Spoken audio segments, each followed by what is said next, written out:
ইব্রাহিম আজান দাও। আজান মানে ঘোষণা, তুমি হজের ঘোষণা দাও। মানুষদের ডেকে বলো আল্লাহ ঘর বানিয়েছেন, এই ঘরে তোমরা হজ করতে আসো। সাইয়েদনা ইব্রাহিম বললেন আল্লাহ আমি আর আমার পোলা ছাড়া কেউ নাই। কেউ আছে? মানুষ নাই, আপনারা কেউ নাই, আমি কার সামনে আজান দেব? আমি কার সামনে ঘোষণা দেব?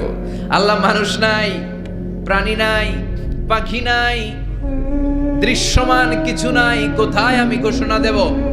আল্লাহ বললেন দাঁড়াও, দাঁড়িয়ে তুমি আজান দাও, ঘোষণা দাও।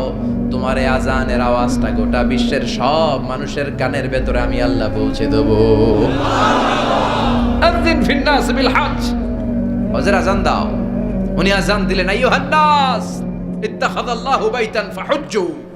আল্লাহ একটা ঘর বানিয়েছে, যাদের সামর্থ্য আছে হজে আসো। সুবহানাল্লাহ পড়েন। তৎকালীন সময়ে গোটা বিশ্বে যারা ছিল সবার কানের ভেতরে এই ঘোষণাটা মানে এই আজানটা পৌঁছে দিয়েছে কে? আমরা তখন ছিলাম পৃথিবীতে? কই ছিলাম? ফি আলামিল আরওয়াহ, রূহের জগতে।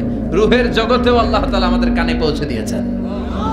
রূহের জগতে থেকে এই আজান শুনে আমরা যারা লাব্বাইক বলার সুযোগ পেয়েছি তাদেরকেই এই দুনিয়াতে হজের নসিব আল্লাহ করে দিবেন। তার মানে হজ প্রোগ্রামের ম্যানেজার। সুবহানাল্লাহ পড়ে।